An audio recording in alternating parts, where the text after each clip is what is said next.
but we have a country of 332 million people, and this is not a reflection of 99% of our country. It's just not. And we have to understand what's going on, and we have to educate ourselves. And I've tried to post a couple things about how I just don't understand why they're mad at all of us when this is America. And I've gotten really, really hateful comments and being called a racist, and I'm like, that's so ridiculous, but that's what we're dealing with. So I'm going to say, after really watching everything historically with our government for the past 50 or 60 years and continually educating myself about the players, and it's so important that you really have a picture of what's going on, I'm going to talk about a couple of things specifically today. So I'm going to mention two names, and I have some visual aids today, so I'm going to talk about two people. I'm going to turn this around so I can use my visual aids here. Do you see this? Koch, okay? The Koch Brothers, all right? Remember that name? And remember this name, Soros. Koch and Soros, all right? If you want to have an understanding of what's happened in our country, you have to understand how those two people have played played against us as people. So George Soros, he is, I think, Bulgarian. He is a man who basically has made a fortune out of caving in societies. His whole pattern is to destabilize a society, cause an economic downturn, have their currency deplete or depreciate, and then goes in and buys a bunch of their currency. He's done that with several countries. I think he started doing it in Africa. He also played a big part in the disruption in Ukraine over the past 20 years. And he's doing it to us. And so it's a matter of just inciting the weakest denominator of the civilization and getting them to destabilize everything else. Now, like I said, it's 1 million people. They have done millions and millions and millions of dollars of damage, but it does not represent 99% of the American population. So we are a hardworking society. We are a land that is full of believers. We're a land of people who are always working and striving to be better, and we can be better, and we can get past this. And the hate that's spewed through the news and through the protests that we're watching on the news, and trust me, I am totally glued to what's going on, watching everything that's going on, because I always believe that God's on the other side, and I always believe there is something else out there that's going to help us somehow, some way. It's terrifying. It's terrifying, the state of our nation, the state of our morals, but we have to continue to be vigilant. Now, there's something else I want to talk to you about today, because it's so important that you understand on a very grassroots, organic. I'm going to use that word. That's kind of the key word these days, to use the word organic, but on a very organic level, how you are being used. All right, you are being used.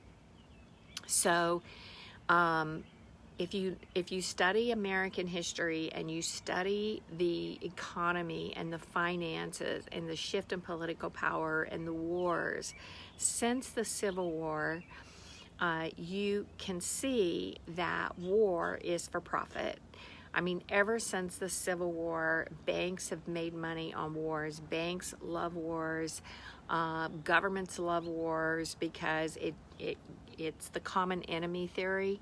I did my master's in group dynamics and corporate psychology and group psychology, and the dynamics of groups is that you are always going to have tension within a group because of different ideologies, and as soon as you create a common enemy outside of the two forces, you can have some collective movement, right? So that's just basic group psychology. So wars, countries love wars because it, quote unquote, brings the world together, brings the country together, and gives them an outside enemy. So we haven't really had a war in the United States for a long time that's done that to us. I mean, Iraq did not do that, unfortunately. I don't know. Iraq was just such a confusing war that nobody really understood it. You know, we had in the early 80s, we had the Kuwait War, which, I mean, again, it was like people were like, that's not a war. We've had these other things like the Falkland Islands. And I mean, we haven't really had a war since the Vietnam War. And I'm very I remember well the Vietnam War. But what happened in the Vietnam War is it turned a whole generation against war. So when the Vietnam War was happening, I actually was a younger teenager, but it was still going on as I graduated from high school and watched my friends being drafted. And then I saw it all turn ugly, and I saw it turn very hateful, and just like that whole age of society. And there's a whole different story about that and the people that played into that. But the war theory didn't work anymore. I mean, in World War II, it totally worked, right? They were totally able to come to the citizens of the United States and bring them together to fight the enemy, right? So, but it didn't work in Vietnam. So the commodity somewhere along the line there shifted from war to humanity. Okay, so humans became the commodity of the powerful, right? So you have, again, go to Soros and think of Koch. Okay, so Soros, I'm going to turn this around one more time because I want you to remember this name. Soros. It's very melodic, really, to say that name. And Koch Brothers, okay? So Soros basically has used humanity as a commodity because he creates uprisings. And I know if all of you watch Facebook, I mean, there are ads out there for crisis actors. I'm going to touch this, get this lighting a little better. There's ads out there for crisis actors, and I'm just going to say, I was watching one fellow who was live at a protest, and he was just walking around and filming various things, and people kept walking up to him and handing him money, and he'd go, oh, thanks for the 20, and he never showed who it was. He never turned around and asked the person why they were giving him money, but people were just handing him money. He was like, oh, thanks for the $10 bill. Oh, thanks for the 20. So at these protests, there were people there who were just passing out money. There was also, as we know, I mean, these people had to be fueling water. There were bricks. There was Molotov cocktails. I mean, things that were very destructive, hammers. So, you know, there's a resource there that is providing, and somebody has to be providing them some kind of shelter because people are coming from all over and from outside, and, you know, we can tell that people were arrested from across state lines. So that humanity, so Soros has made humanity that commodity. Okay, so the Koch brothers, and I'm just talking again in general terms because I haven't made a lot of notes on this, but if you go and you just go to YouTube, you start looking up some documentaries on the Koch brothers and Soros, and you'll learn a lot of information.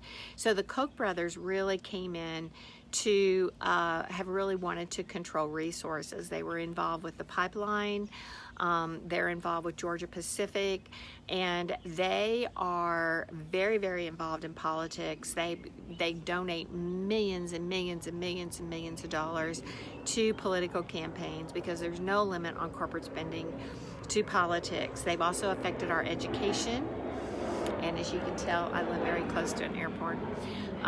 So they started affecting things like Georgia Pacific, for instance, is a major polluter. polluter, I guess you could say. Arkansas is a big state for Georgia Pacific, and there's a whole documentary on YouTube about how people are dying in this one town in Arkansas because Georgia Pacific is dumping all this waste into these canals. And they fight the EPA. So they go and they fund a lot of politicians to abolish or reduce the restrictions by the EPA. The same with the pipelines, right?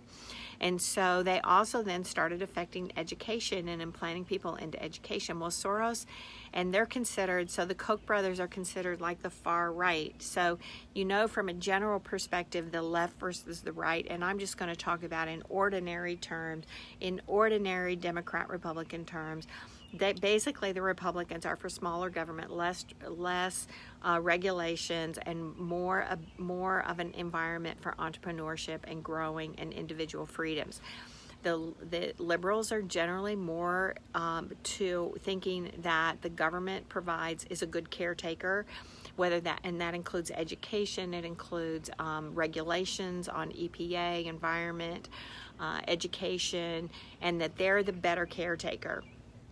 So that's just in general terms. But when you have people like Soros and the Koch brothers taking it to the extremes, then it's detrimental to all of us.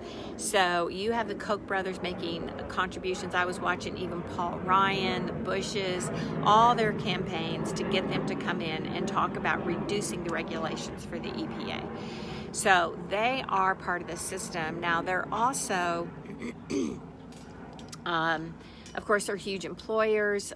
They have a lot of people, the Koch brothers. Soros, you don't really know where he is or what he's doing. You don't really hear about his employees because a lot of his functioning is going through other what are called NGOs or non-government organizations, what they call nonprofits, think tanks, societies like the Open Society, etc. So both very, very damaging to us. I just beg that people become more familiar with that and more educated and more conversant so that you really know where the problems are coming from. And I'm going to say that I am well aware government abuses. That's what I talk about all the time. And I know it from the juvenile justice system. I know it from the child welfare system. I know it from the family court system.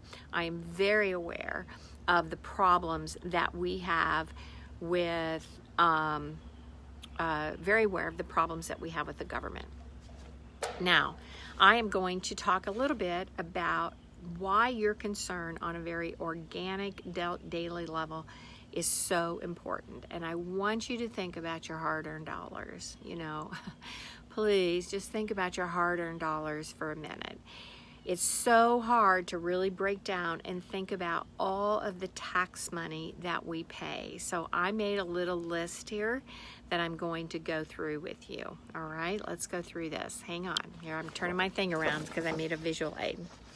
So I made a visual aid for your money. All right, so first you have income, and of course you have federal withholding. You have Social Security, and I put EE here because the employee has a responsibility and the employer. So you need to know that from your Social Security, if you have an employer, and you're well aware of this if you're self-employed, because you have to pay a self-employment tax, which means what you are doing is you are paying the employer part of your Social Security. So that's about 15%. Your federal withholding can be anywhere from, you know, most people pay at least a minimum of 8 all the way up to about 38%. And then there's FUTA, which is the federal unemployment tax. There's Medicare. On a state level, you have income tax and you have the state unemployment tax.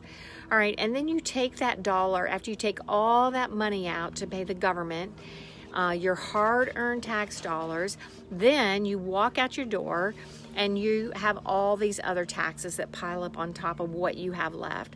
So you have a gas tax, and in Tennessee we have a 21 cent per gallon gas tax. You have sales taxes, which are state, and then the city adds a tax onto it too. You have your car tags, and then your emissions. I mean, like, why does a brand new car have to have an emissions test? But it's another tax that's applied to you. You have your property taxes. You have county and city taxes. So you never really own your property and your land. You just have the right to sit on it while you pay the county and the city your tax dollars. And if you don't pay it, they will take your property away from you. You have a liquor tax on top of sales tax.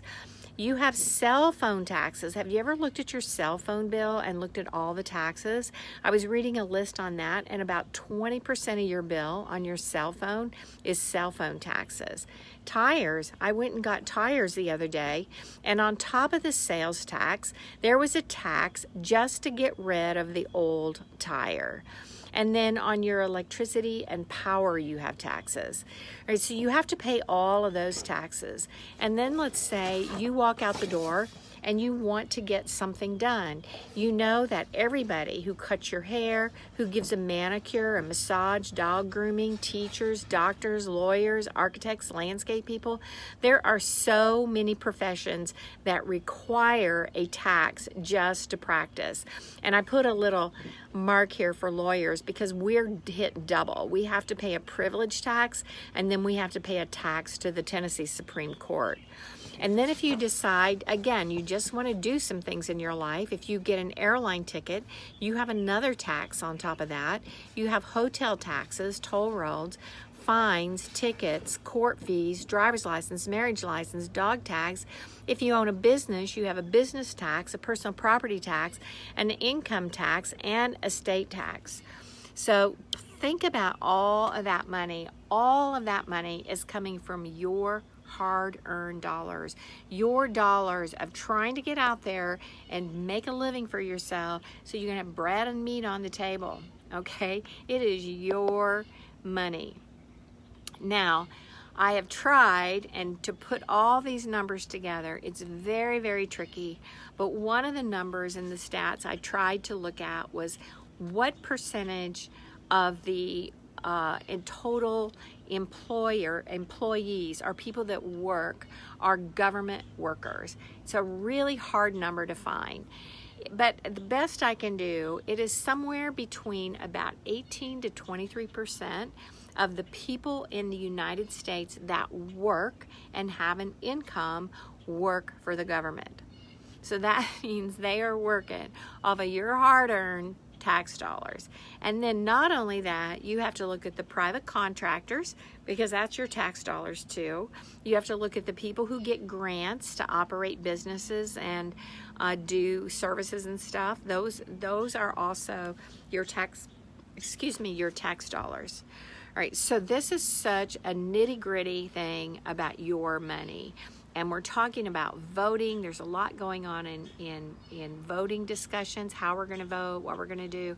I have begged people for years to understand who your state representatives are, your congressmen, your senators, because they need to hear from you. And I've gone and knocked on their doors. Okay, and I've sat in their offices and I've taken people with me and I've been to DC and I've walked in the hall and I've walked in their doors and said, we're here for child welfare reform and you have got to do it. It is time. You have got to do it. So I'm just telling that story over and over and over. I'm just telling it. Okay, guys, I've been pandemic has been a real adjustment. Courts were closed for a while. I had briefs I had to write, really focused on that. I've got grandkids living in my house, so we've had kids in the house since March the 1st. And I know all of you have had kids in the house and you know, they never went back to school after the flu season, basically, because even before spring break, when the flu season came along and there were a lot of kids sick with the flu, which was probably COVID flu back then. But we've had kids at home and trying to manage that. I couldn't even get out and get a haircut. I finally went to Great Clips yesterday, and they wouldn't give me a haircut because I didn't have a mask, so I had to go get a mask to get a haircut. But we're hanging in there, y'all. We're gonna keep going. We're gonna. There's going to be some changes. There's going to be some changes. So I'm going to talk particularly about one change that, and not going to go much longer because I like to keep these around 30 minutes so y'all can get on with your business and I can get these uploaded. So I want to talk about a change that may occur as a result of what's going on. It's not totally due to the hysteria, so I'm not really going to give them credit because this is a legal issue that's been bubbling up for a long time. And what it's called is qualified immunity. So anybody who has a civil rights case or who's ever thought about a civil rights case always has to face the challenge of qualified immunity. So the Civil Rights Act of 1964 is called a 42 USC 1983 action. That's the U.S. Code, where it says that a state actor, which is a government employee, a private contractor, somebody who is acting in behalf of the state, they've made it very tricky and complicated, but where a state actor can be held accountable for violating your constitutional rights. Now, remember there were two Civil Rights Acts. There was one in 1870, which was basically the Civil Rights Act to try to prosecute the Ku Klux Klan, and also address that even though we had the Emancipation Proclamation in the South, blacks still could not vote in many different precincts, and there was a lot of voter intimidation and harassment and haul them out of line and just crazy things. So they had the Civil Rights Act of 1870. And then, because 90 years later, believe it or not, 1964, so, I mean, the wheels of justice turn so slow. But in 1964, they passed the new Civil Rights Act, which basically broadened it and said that state actors could be held accountable if they violated your rights. Well, it was just shortly after that. It was, I think I was looking today, and the first case was like 1973 or something. So just a few short years later, they started, by the time these cases, people were finally able to take these cases, which ended up being a lot of racial discrimination cases, and also started including some prison and law enforcement cases, unlawful search and seizure, etc. So the courts immediately, on their own, started truncating this right by saying that if first of all, they made it a tougher standard. It could not be just negligence. It had to be gross negligence or reckless or intentional. And then they also added this little twist there called qualified immunity. And it means that if they violated a constitutional right, and it was not clearly established that that was a constitutional right, then they would not be held accountable. This has knocked out 80% of the civil rights cases that people have tried to take through the courts. And it's very, very difficult, very hard, very expensive to do civil rights litigation. It just is. And so, and you really do them, it's kind of like 90% of the reason that you do them is to make law and to establish good law. And then the other 10% is, just really to see if you can get to court and get some damages, because it's just so hard to get there.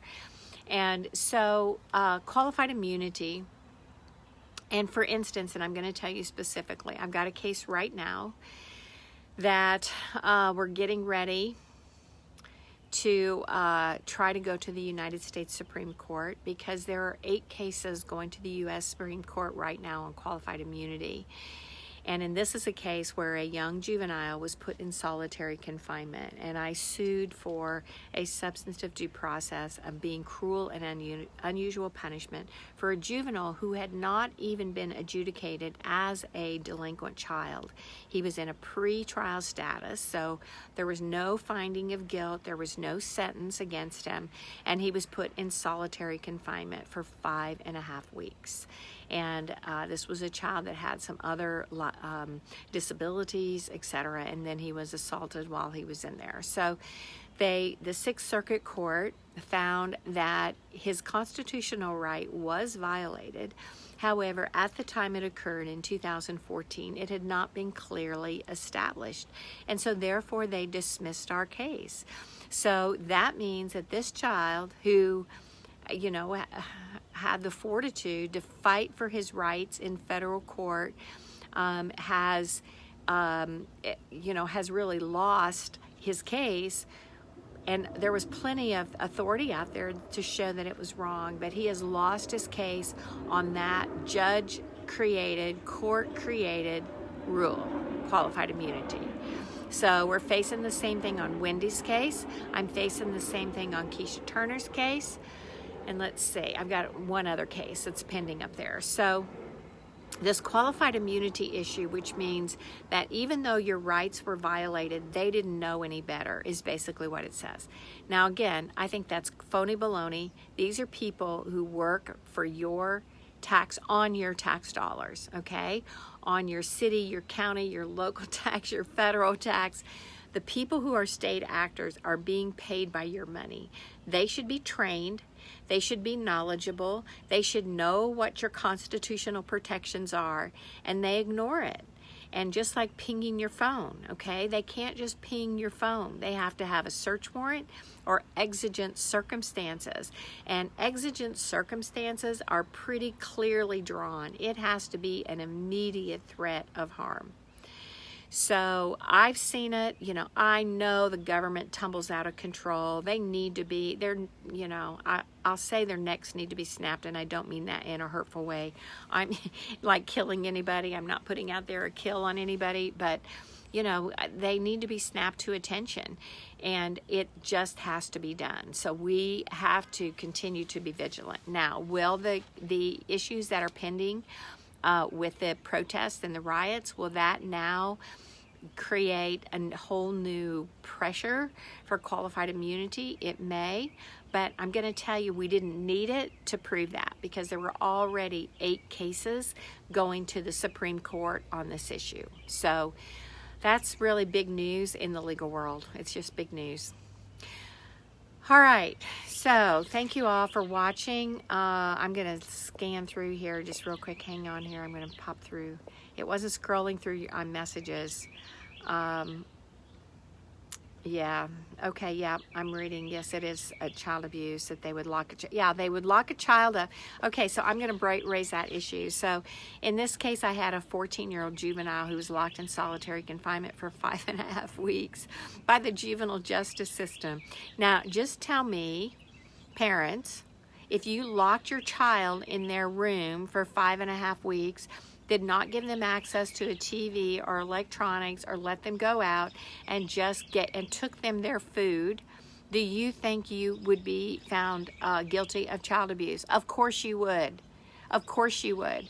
So basically what they're saying is that parents are held to a higher standard than the government workers who are taking on responsibility for a child. Right? If they're going to take on the responsibility for a child, then they need to understand that what that rights that child has. So that's what's clicking down with qualified immunity, and that's going to, I think that's a big shift. We hope. There are, like I said, 8 cases currently on application to the Supreme Court. All right, so I have final news. I have a 6th Circuit oral argument coming up this 16th, and it will be done by video conferencing. This is brand new. Usually I go to Cincinnati. So this is on a medical kidnap case in which I have made some accusations against Vanderbilt and Dr. Lowen, and any of you who kind of keep up with medical kidnapping cases around Tennessee, or even actually against the country, you're very much aware of how Vanderbilt is, well, I'm alleging they're a state actor because the Department of Children's Services compelled the parents and the family to go to Vanderbilt, and once they got to Vanderbilt, of course, the Vanderbilt doctor is the one who called DCS and had their child taken away. So that oral argument is coming up. It's a great case. I'm actually bringing it in behalf of the babies, because in Tennessee, which is a problem in Tennessee, we have a 1-year statute of limitations for bringing a civil rights case. We are one of, I think, only 17 states left in the nation that have that short of a statute of limitations. Most of them are 2 or 3 years. That's another thing that needs to be changed by our legislature. But anyway, so I like to end this so that I can get it uploaded to YouTube.